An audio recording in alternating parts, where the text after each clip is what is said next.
Hello বন্ধুরা, welcome to my channel. এখন কথা বলবো ফিফা ক্লাব ফাইনালের ম্যাচ নিয়ে, যেখানে শক্তিশালী পিএসজিকে 3-0 গোলে হারিয়ে দিল চেলসি।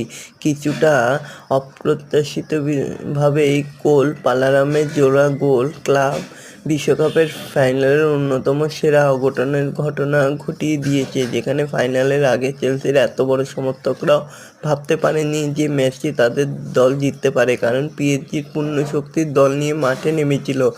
তাই মাসখানেক আগেও সবাই সংশয়ে ছিল। তো বন্ধুরা, এরকমই সব ফুটবলের খবর প্রতিনিয়ত জানতে হলে চ্যানেলটিকে অতি শীঘ্রই লাইক, কমেন্ট, সাবস্ক্রাইব করতে ভুলো না, কারণ রিয়াল মাদ্রিদকেও 4-0 গোলে হারিয়ে ফাইনালে